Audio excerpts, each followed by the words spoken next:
Socialiniai tinklai – vieta, kur kuri savo įvaizdį. Bet ar tikrai žinai, kas jį mato?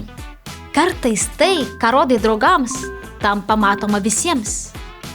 Ir ne visi žvilgsniai yra draugiški. Tavo paskyra yra kaip stiklinė vitrina miesto aikštėje. Kiekvienas praeivis gali sustoti, pažvelgti vidun ir susidaryti nuomonę. Vieni tiesiog pažiūri, kiti pasinaudoja tuo, ką pamato.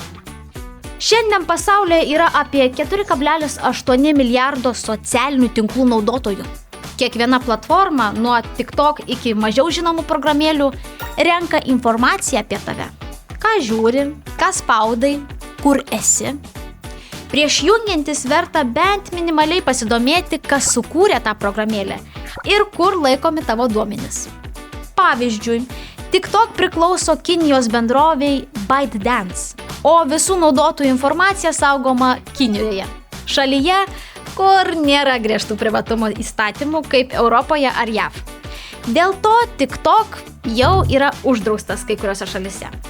Todėl verta pagalvoti, ar tikrai nori pasitikėti platformą, kuri apie tave žino daugiau nei tavo draugai. Na, pavyzdžiui, Dominikas dalyvauja mokyklos renginyje ir įkelia įrašą. Parašo: pagaliau baigėsi, dabar tiesiai įstoti namo. Įkelia nuotrauką su kuprine rankoje ir po kelių minučių jis gauna komentarą iš nepažįstamo profilio. Galiu pavežti, jei vis dar ieškai autobuso.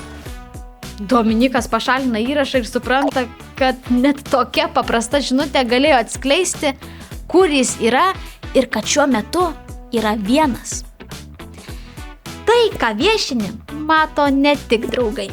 Iš nuotraukų ir žymų nepažįstamas žmogus gali sužinoti, kur esi, su kuo ir kada.